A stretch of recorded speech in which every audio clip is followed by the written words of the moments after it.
Global warming एक ऐसा topic है जो आजकल हर जगह डिस्कस हो रहा है। ग्लोबल वार्मिंग का सबसे बड़ा रीजन कार्बन डाइऑक्साइड। आज की वीडियो में हम समझेंगे CO2 की कहानी, CO2 की हिस्ट्री क्या है और ये इतना बड़ा कंसर्न क्यों बन चुका है। 1953 की बात है। एक साइंटिस्ट थे चार्ल्स कीलिंग। उन्होंने एक ऐसी डिस्कवरी की जो आज भी क्लाइमेट साइंस का बेस है। कैलिफोर्निया में कीलिंग ने अपने पोस्ट डॉक्टरेट रिसर्च में ये जानना चाहा कि लाइमस्टोन, वाटर और कार्बन डाइऑक्साइड किस लेवल पर स्टेबलाइज होते हैं। इसको जानने के लिए सबसे पहले उन्हें कार्बन डाइऑक्साइड को एक्यूरेटली मेजर करना था। कार्बन डाइऑक्साइड एक ग्रीन हाउस गैस है जो इंफ्रारेड रेज को एब्जॉर्ब करती है और हीट को ट्रैप करती है। तो कीलिंग ने एक इंफ्रारेड एब्जॉर्प्शन सेटअप लगाया और उसे रोज डेटा कलेक्ट करते रहे। लेकिन प्रॉब्लम ये थी कि सिटी के आसपास पोल्यूशन बहुत होता है, तो उन्हें अच्छी एक्यूरेट डेटा नहीं मिल पा रहे थे। तो फिर वो चले गए शहर से थोड़ा दूर एक जगह जिसका नाम था बिग सर, जो एक काम और क्लीन जगह थी। वहाँ पर उन्होंने जो CO2 लेवल मेजर किया, दैट वाज अराउंड 310 पार्ट्स पर मिलियन। लेकिन कुछ अजीब सा पैटर्न दिखा। डे टाइम में CO2 लेवल कम होता था और नाइट में बढ़ जाता था। रीजन? प्लांट्स दिन में फोटोसिंथेसिस करते हैं, CO2 अब्सॉर्ब करते हैं, बट रात को जब सनलाइट नहीं होती तो ये प्रोसेस स्टॉप हो जाता है और CO2 एटमॉस्फेयर में वापस आ जाता है।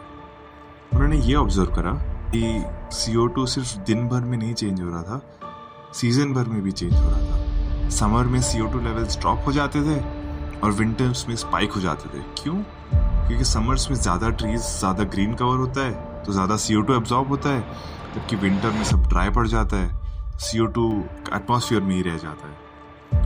तीसरा और सबसे इम्पॉर्टेंट ऑब्जर्वेशन ये था कि डेली और सीजनल चेंजेस के अलावा एनुअली हर साल CO2 का एवरेज लेवल बढ़ता ही जा रहा था।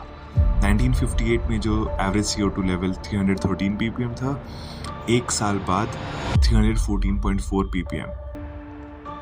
सबसे पहले कीलिंग को लगा कि हो सकता है ये एरिया स्पेसिफिक हो, तो उन्होंने दुनिया के अलग अलग जगह पर ये अपैरेटस रखा और हर जगह ऑब्जर्वेशंस सिमिलर थे।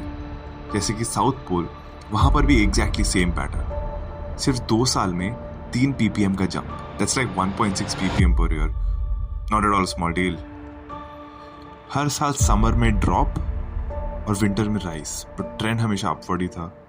आज के टाइम पे CO2 का लेवल 425 ppm के आसपास है, मतलब 70 ईयर्स में 100+ ppm का राइज, दैट्स ह्यूज।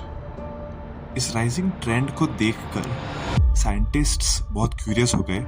उन्हें जानना चाहा कि 1950s के पहले ये क्या था। 1000 साल पहले, 1 लाख साल पहले, 4 लाख साल पहले कार्बन डाइऑक्साइड का लेवल्स एग्जैक्टली क्या था। उसे जानने के लिए साइंटिस्ट ने अंटार्कटिका में एक टीम भेजी। उस टीम ने आइस में डिग करना शुरू करा और उसमें से निकाले आइस कोर्स। ये जो आइस कोर्स होते हैं वो मल्टीपल लेयर से बने होते हैं और हर लेयर एक ईयर को रिप्रेजेंट करता है, क्योंकि हर साल आइस की एक लेयर ऐड होती जाती है। इन लेयर्स में एयर बबल्स ट्रैप्ड होते हैं और उस एयर बबल्स की जो एयर है उस टाइम में जो CO2 लेवल था उसको कैप्चर कर पाती है। टेक्निकली हमने पास्ट की हवा को प्रिजर्व कर लिया इस आइस कोर की तरह। आइस कोर की स्टडीज ने हमें ये बताया कि लास्ट 8 से 10 लाख सालों में कार्बन डाइऑक्साइड का लेवल कभी भी 300 ppm के ऊपर नहीं गया था, लेकिन आज हम 425 ppm पर पहुंच चुके हैं, that too within 150 years.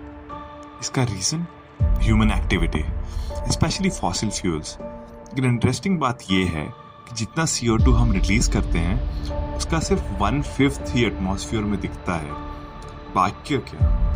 बाकी का CO2 ओशन से एब्जॉर्ब कर लेते हैं, पर जब समुद्र CO2 सोक करता है तो एसिडिक होते जाता है, और एसिडिक ओशन मतलब danger for marine life, fishes, coral leaves, सबका फ्यूचर रिस्क पे है।